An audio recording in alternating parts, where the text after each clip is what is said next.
Buenos días a todos, bienvenidos a la clase número 2. El día de hoy vamos a aprender la diferencia entre parámetro y estadístico, los niveles de medición, es decir, cuándo vamos a medir de tipo nominal, cuándo vamos a ver escalas de tipo de medición ordinal, de intervalo, de razón. Cada una de ellas son diferentes y nos ayuda a interpretar de una mejor manera nuestros datos, nuestras conclusiones de algún objeto de estudio.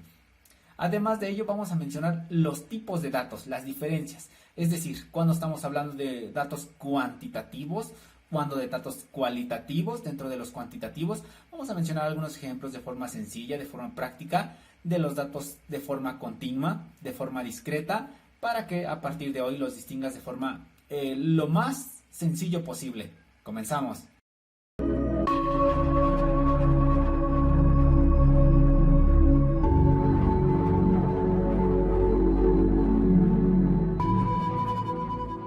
Vamos a comenzar con la diferencia entre parámetro y estadístico. Estos son dos conceptos que vas a encontrar en muchas bibliografías que puedas llegar a consultar. Y vamos a empezar con parámetro. El parámetro es el todo, es decir, la población del elemento que estás analizando.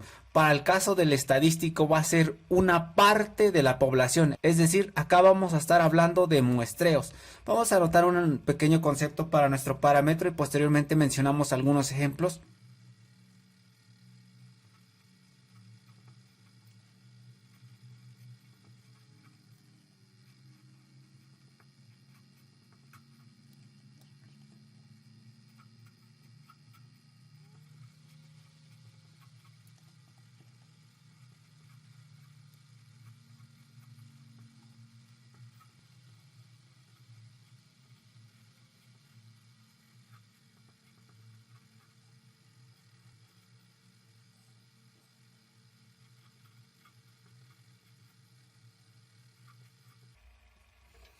Aquí nosotros en nuestro concepto podemos entender o marcar muy fuerte la palabra población. Decíamos que es el todo. Entonces nuestro parámetro lo vamos a asociar cuando estemos calculando variables donde se utilice una media poblacional, una desviación estándar poblacional. Es decir, si tú estás analizando economía, la media poblacional económica de todo ese universo de estudio. Si tú estás trabajando cuestiones de fútbol, la media poblacional, no sé, de futbolistas de todo ese sistema deportivo. Vamos a mencionar algunos ejemplos con tal cual como lo menciona el texto, con letras griegas. Y vamos a entender, por ejemplo, mu, sigma. Vamos a escribir algunos tantos. Vamos a escribir la media aritmética poblacional y la desviación estándar poblacional con el sigma.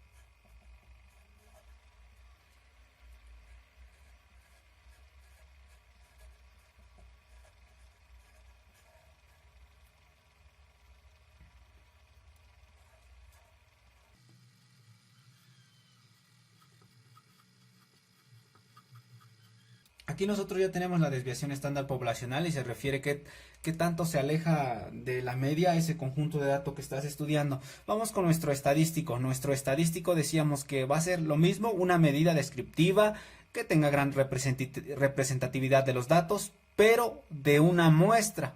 ¿Con base en qué? Pues en el criterio del autor, en el criterio de la persona que está haciendo ese muestreo, etcétera.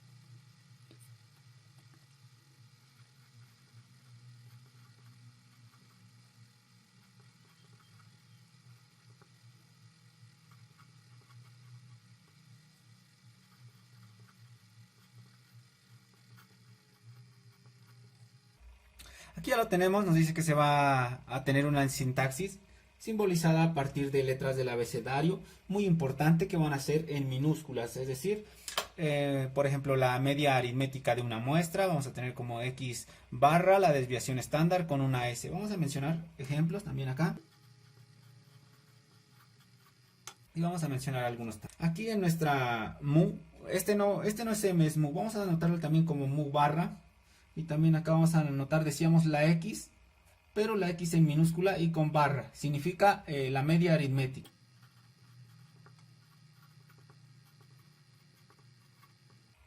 Vamos a anotar otro S, la desviación estándar muestral.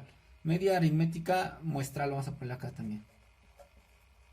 Muestral, para que asocies directamente a que es una parte de la población. Y acá decíamos que es la desviación estándar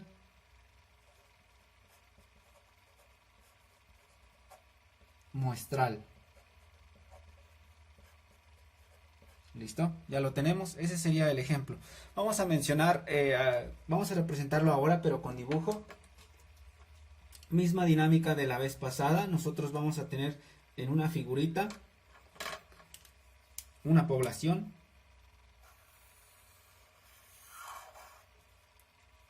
Que va a estar constituido por muchas personas. Vamos a suponer que son 10 personas. 1, 2, 3, 4, 5, 6, 7, 8, 9 y 10. Y para el conjunto de muestreo vamos a seleccionar únicamente 3. Es decir, vamos a agrupar este pedacito de aquí. Y lo vamos a representar acá. Vamos a tener 1, 2, 3. De estos 3 de aquí. Y como puedes ver, puedes sacarle la media de todos estos, ¿no? Supongamos que sean personas por edad. Puedes sumar todas las edades de estas 10 personas y sacarle una media poblacional. Aquí puedes sumar las edades de estas 3 personas, que es un muestreo, y también sacarle un promedio, una desviación estándar. A eso se refiere.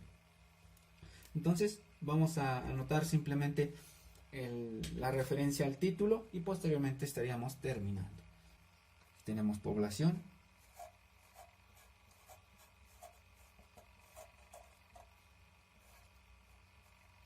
Y acá tenemos muestras.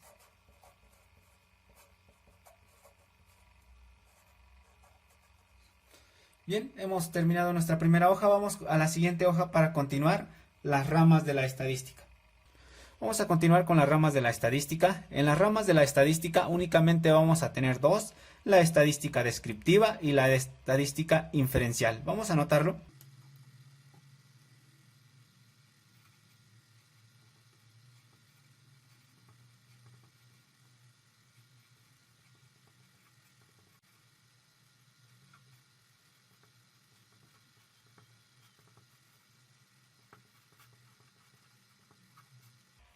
Vamos a describir cada una de ellas. Para el caso de la estadística descriptiva, como su nombre lo dice, va a ser una descripción netamente corológica, cómo se encuentra el objeto que estás analizando, cómo se encuentra su población, etcétera. Entonces, este va a estar asociado a al valor mínimo, máximo, promedio del objeto de estudio.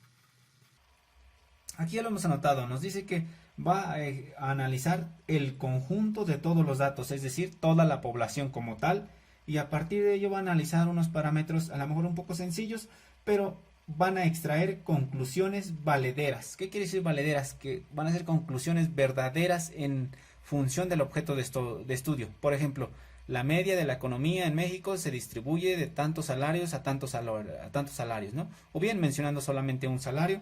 Ese podría ser un ejemplo de conclusión valedera. Aquí podríamos anotar un ejemplo. Vamos a anotarlo para que lo tengas en cuenta.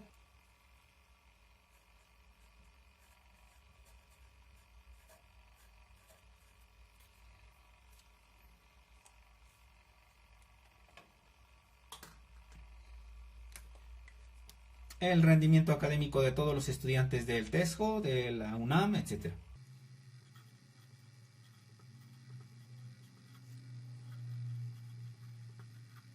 Es decir, en los rendimientos académicos, pues engloban a todos los estudiantes. Vamos a mencionar otro. Eficiencia en el fútbol.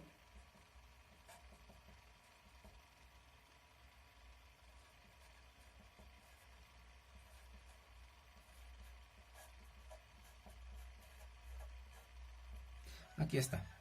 Vamos a mencionar los elementos recomendados. Vamos a ello.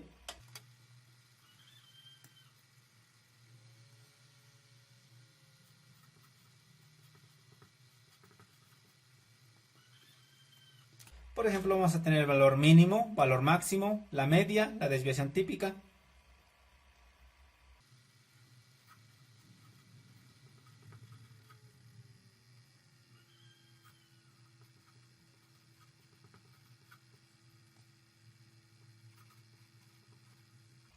Bueno, aquí ya hemos anotado los ejemplos.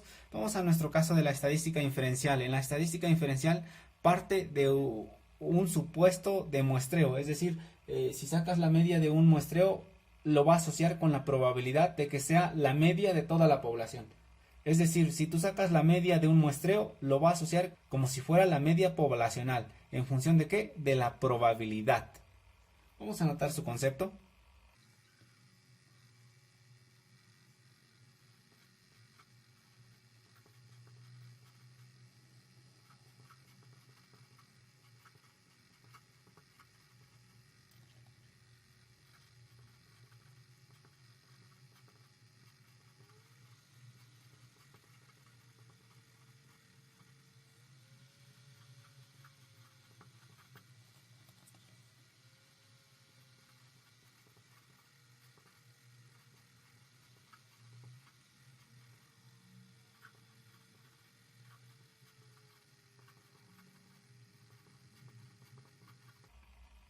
Aquí lo hemos anotado.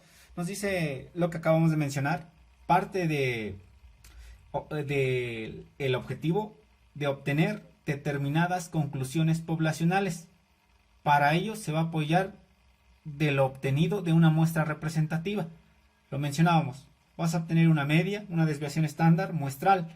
A partir de ello, ellos lo asocian al promedio poblacional, a la desviación estándar poblacional. Para ello, pues tú vas a utilizar diferentes técnicas adecuadas. No solamente es seleccionar lo que mencionábamos hace rato, ¿no? 3 personas, sacarle su media, sino que hay un proceso para seleccionar esos 3 de una forma adecuada. Vamos a mencionar algunos ejemplos.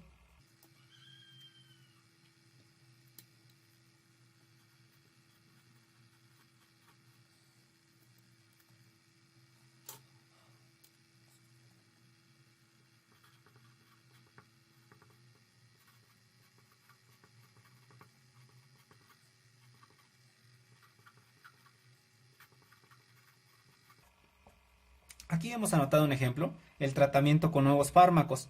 Por ejemplo, cuando elaboran una medicina, esa medicina pasa por un proceso de validación. A lo mejor utilizan una muestra de 10.000 personas para decir que si lo cura, pues va a curar a todos los millones de la población mundial. De hecho, para que te lo aprendas de manera sencilla, vamos a mencionar uno muy popular hoy en día, la vacuna contra el COVID-19. Es decir, para el de AstraZeneca, el CanSino, pues pasó por un proceso de validación de tantas personas. Una vez que esas personas fueron curadas, pues se da por entendido que toda la población se va a curar. Vamos a anotarlo. Si quieres, si deseas anotar el nombre correcto, ponle SARS-CoV-2, no hay problema. Y vamos a ver cómo lo analizan. Para ello voy a apoyarme en mi regla. Vas a hacer 3 gráficas.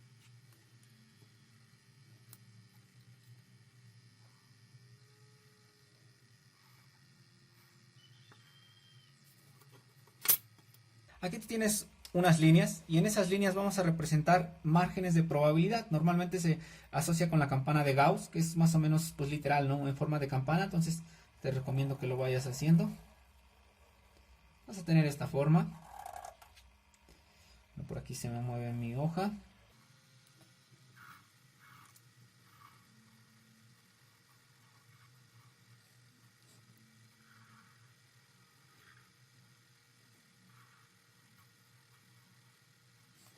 ¿Listo? A mí me quedaron un poco feos, pero tú hazlo más bonito.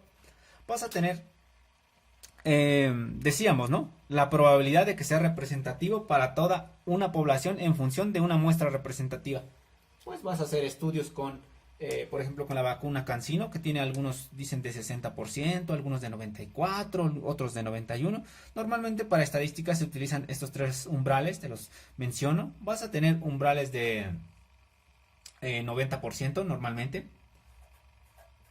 Vas a tener, bueno, este es por ciento. Vas a tener otros umbrales con 95%, es decir, más significativos. Algunas vacunas pues llegan a ese umbral. Vas a tener estudios también que lleguen hasta un 99% de eficiencia. Pues en medicina, en economía, en población, en biología, etcétera, ¿no?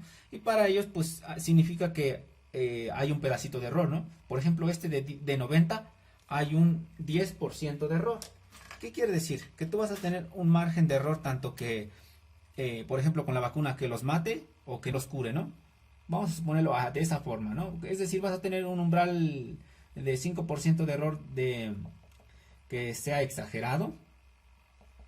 Es decir, aquí tú vas a tener el resto, ¿no? Aquí tienes 90%, en estas partes de las dos colas vas a tener ese 10% que falta.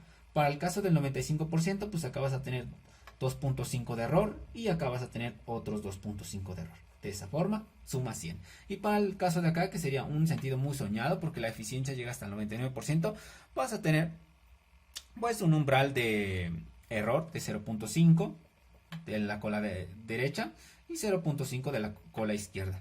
A partir de ello, pues sumas tu 100%. Ese sería el dato. Y para que vayas aprendiéndote ¿cómo se llama? Una variable extra a este conjunto de datos, en la mitad vas a tener la media. Y decíamos que para el caso de asociarlo con población se anota con U. Es como una especie de U, pero con una línea en la parte izquierda. No, acá tendrías tu mu, que va a ir exactamente a la mitad. Si no sabes dónde está la mitad, pues lo dibujo, aunque seguramente explícitamente ya lo identificaste. La mitad pues es la mitad de la gráfica, es decir, que dividas tu gráfica en dos, tu campanita en dos. Si lo tienes, ese sería tu mu. Listo. Listo, vamos a ponerle la figura, ya lo tenemos. Y vamos a la siguiente hoja para continuar. Vamos a ir identificando otros conceptos como son la inferencia de la estadística y las variables de datos. Vamos a ello.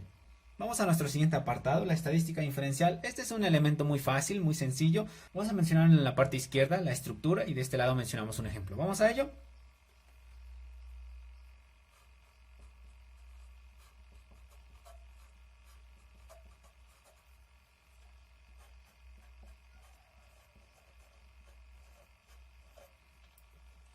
Como estructura vas a entender que es cíclico, es decir, es una secuencia pues circular, valga la redundancia.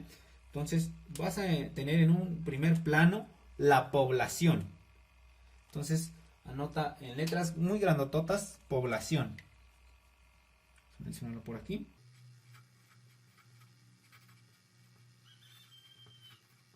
Vas a pasar después de la población a la selección de una parte. Decíamos que es inferencial, entonces sería un muestreo, una parte.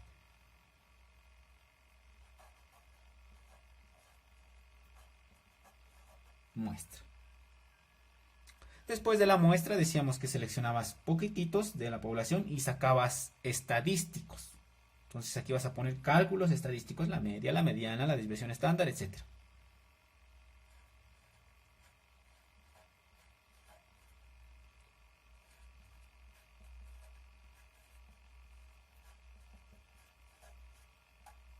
Ya generas ese análisis, esas, etcétera. Entonces acá vamos a ponerle conclusiones. Bueno, aquí en muestra, ponle, puedes ponerle muestra o técnicas de muestreos también, ¿no? Porque puedes aquí, vamos a ponerle técnica de muestreo.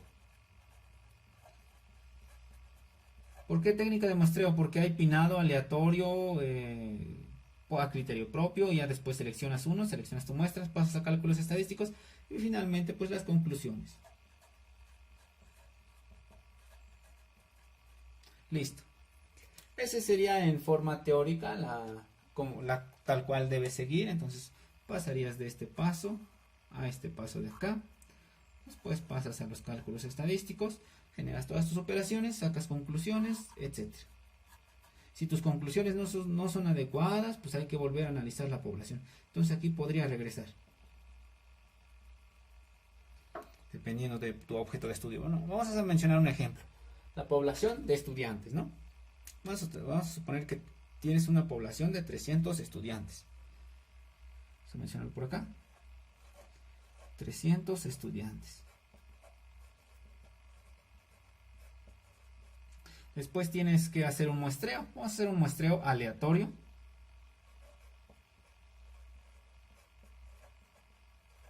Y de esos aleatorios, pues seleccionas 30 estudiantes, el 10%.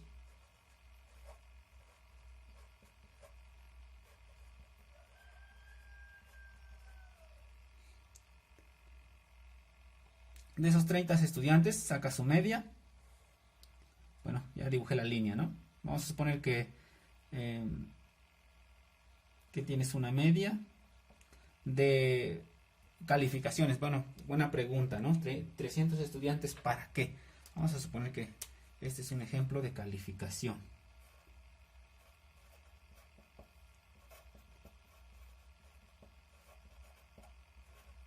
Es decir, de esos 30 estudiantes sacan su promedio del semestre y vamos a suponer que la media de esos 30 fueron 8.7.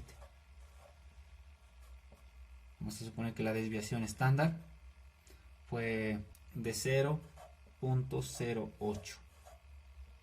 Es decir, casi todos pegaditos, ahí no está tan alejado de la media. Entonces acá sacamos una conclusión. La media de los 30 estudiantes es similar, podría ser similar a los 300, es decir, a los 270 restantes.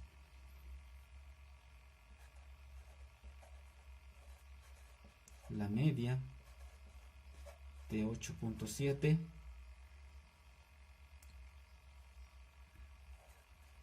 es la que podrías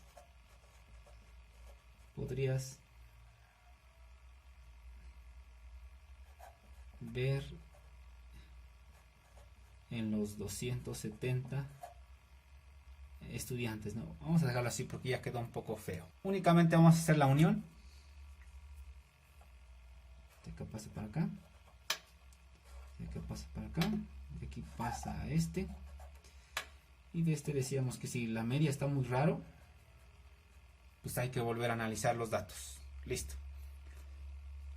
Únicamente voy a separar este apartado porque decíamos que este es diferente, ¿no? Para que entiendas que esta es la conclusión. ¿Listo? Vamos a la siguiente hoja para mencionar los tipos de datos.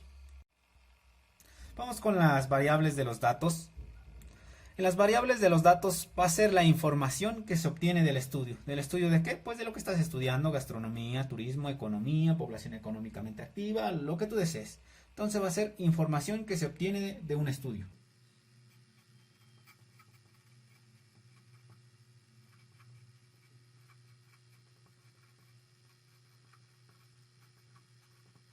Esa información que se obtiene de ese estudio pueden ser en datos de dos formas: cuantitativas, es decir, que se expresan con valores numéricos, 1, 17, 5.14, 29, etc.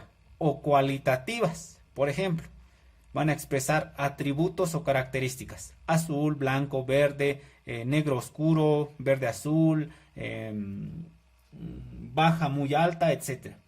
Entonces vamos a hacer nuestra grafiquita de variables y vamos a ir anotando algunos ejemplos para que lo entiendas de primera mano. Entonces, en un primer punto, puedes hacerlo con cuadros. Vas a tener la palabra variable. Variable. Y decíamos que tienes dos tipos: quantis y qualis. A lo mejor se escucha un poco curioso la pronunciación, pero es para que te lo aprendas de primera fuente, ¿no? Desde la primera vez que lo escuchas sepas que hay cuantitativas y cualitativas.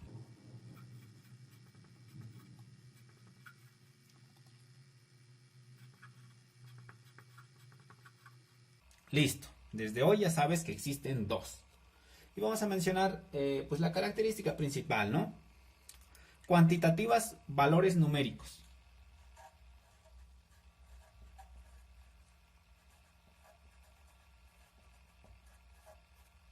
Listo. El cualitativas.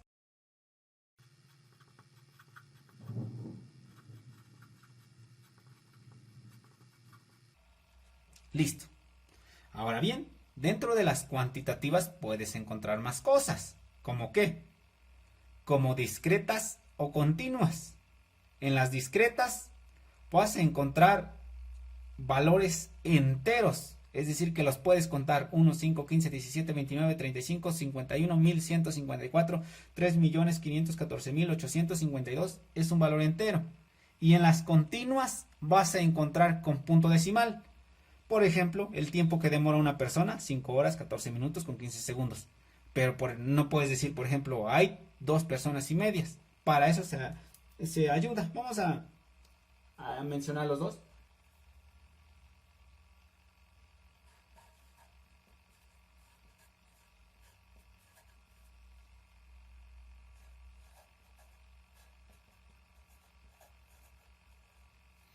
¿Listo? Tenemos discretas y continuas.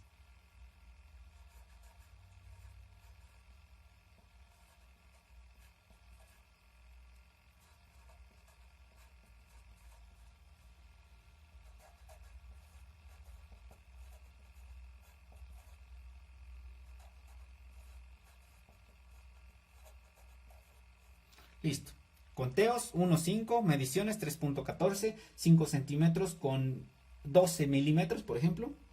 No, ya se pasaría, ¿no? Con 2 milímetros. Ya me estoy equivocando yo también. Vamos a mencionar algunos ejemplos. Vamos a ponerle con un color que casi nunca usamos, nuestro café.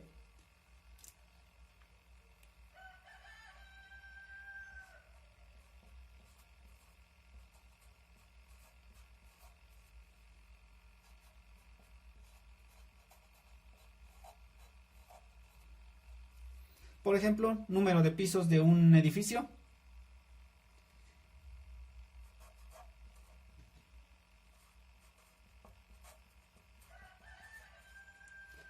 Número de hijos.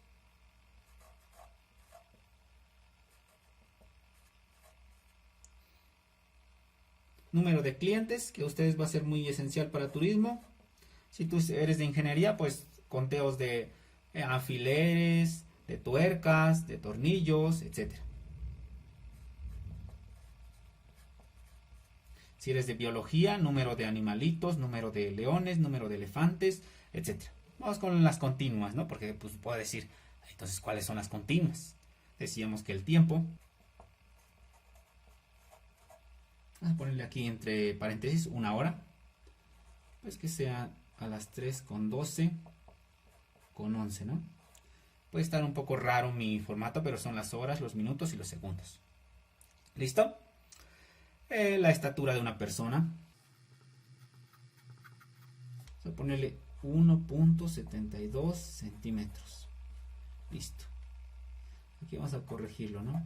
Horas. Listo. Y aquí también vamos a ponerle, por ejemplo, en números, ¿no? 15 Eddie. 8 hijos. 2 clientes. Así ya te lo aprendes súper fácil. Y vamos a dejarlo de momento con esos. Vamos con las cualitativas. Vamos a mencionar sus ejemplos. Decíamos que los ejemplos van a ser en café. Ejemplos. Aquí.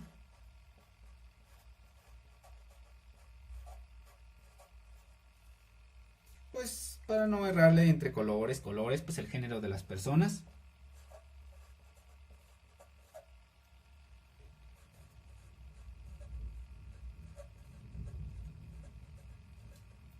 No puede ser numérico. Bueno, lo puedes categorizar, sí, pero de origen no.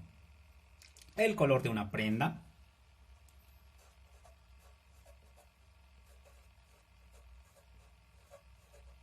Lugar de nacimiento.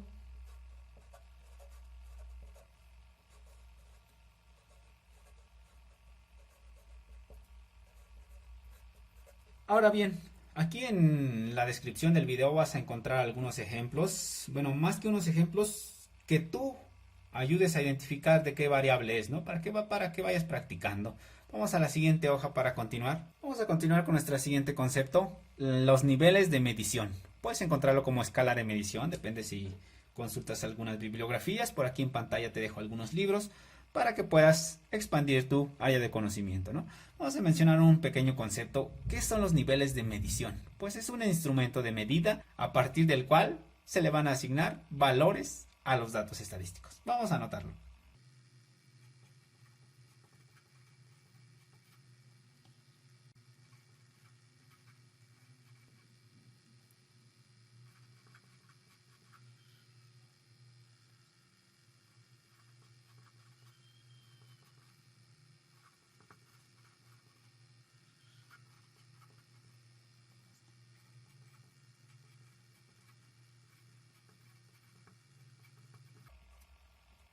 Listo.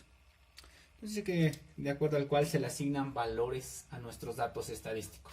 Vamos a mencionar los tipos.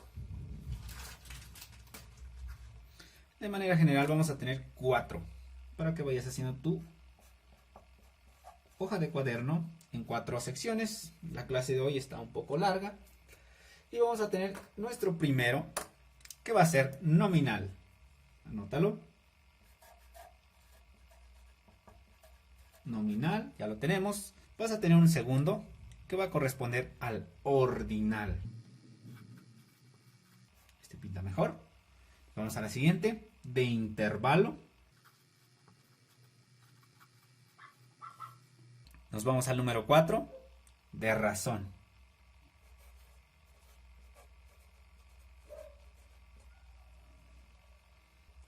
Vamos a mencionar algunas características de ellas. Para el nominal, pues escala más baja de medición. Vamos a ponerle escala baja de medición.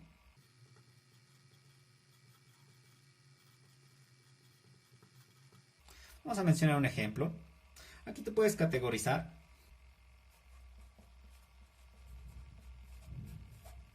Ejemplo, pues que tú lo categorices algunas cosas. Por ejemplo, vamos a hablar de lo que los adultos odian, que es casado, soltero, divorciado, unión libre. Vamos a ponerle casado. Que tú le pongas una categoría 1. Vamos a ponerle que ahí existen solteros. Tú lo anotas con una categoría número 2. ¿Para qué anotas esta categoría? Para que después los puedas medir, hacer operaciones, hacer divisiones, multiplicaciones, etc. Divorciado.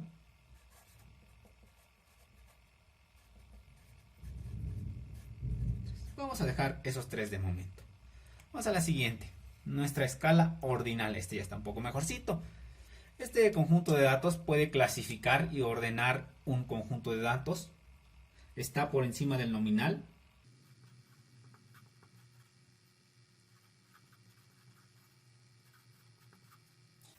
Aquí vamos a encontrar, por ejemplo, que tú evalúes cómo está la escuela, ¿no? Bueno, vamos a escribir la palabra ejemplo otra vez.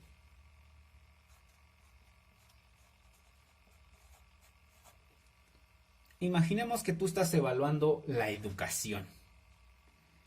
Entonces vamos a ponerle aquí educación con mayúsculas.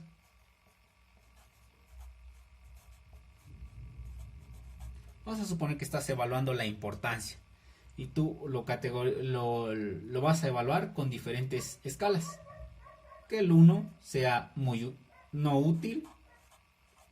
O puede ser al revés, no te preocupes, que lo categorices con 2.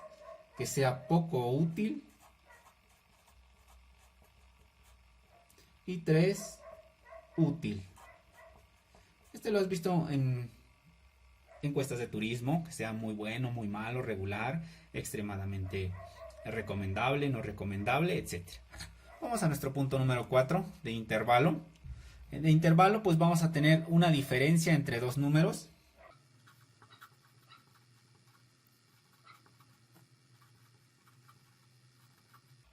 Es más importante que la nominal y la ordinal, como es de esperarse. Tiene un cero relativo, que este es muy importante para distinguir al de razón.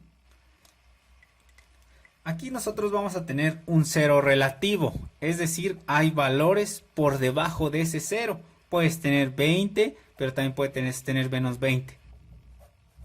Y vamos a mencionar un ejemplo, ¿no? Como puedes ver, nuestros conceptos son muy sencillos, muy prácticos. Nada como leerte la bibliografía de estadística completa. Vamos a hablar de la temperatura de la ciudad, por ejemplo, que sea, bueno, que vamos a poner temperatura con mayúscula.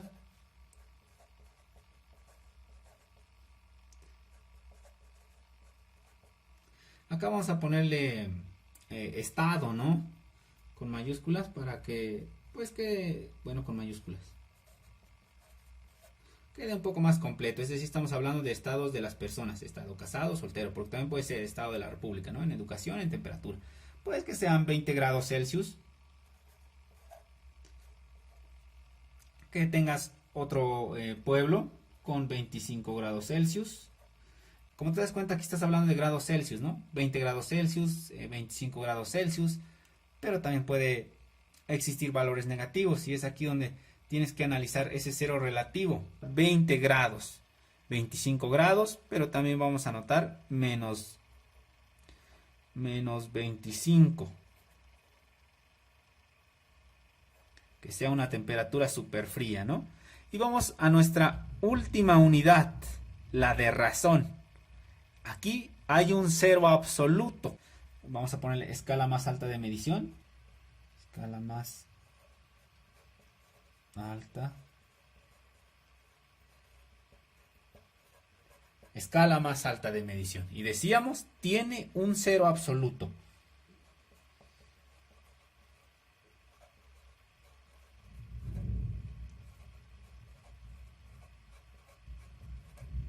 Y para respetar la dinámica de nuestro trabajo, vamos a mencionar otra vez la palabra ejemplo.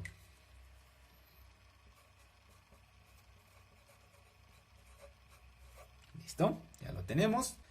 Bueno, aquí vamos a decirle ejemplo, ¿no? Porque tiene en el plural. Plural significa mencionar dos ejemplos. Vamos a mencionar un ejemplo muy sencillo, muy práctico. Servicios de turismo, ¿no?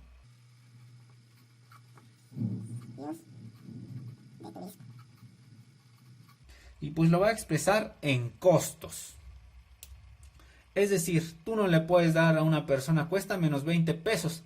Porque ahí partes de que el cero te vas tablas, ¿no? Ni ganas ni pierdes. Entonces, pues vamos a suponer que alguien puede cobrar por sus servicios de turismo, que sean, no sé, caminatas, senderismo, el que tú quieras ahorita, no hay problema. Vamos a suponer que la primera persona pues le cobra 250 pesos. Vamos a suponer que exista otra persona que cobre 600 pesos. Pero no va a haber una persona que cobre menos 100, es decir, que le paguen para que sea su servicio. Bueno, en un sentido normal, ¿no? Por ejemplo, si recordemos otra vez con la vacuna en Estados Unidos, sí te pagan para que te vacunen. Ahí se rompería nuestra escala, pero no, estamos hablando en un sentido normal, sentido medible, sentido lógico, ¿no? Sentido con ética y moral. Entonces, no va a ser muy raro que tú pagues para vender tu servicio. Ese sería un cero absoluto. Y bien, pues eso sería todo por esta semana. Ya saben, cuídense, diviértanse. Hasta la siguiente semana.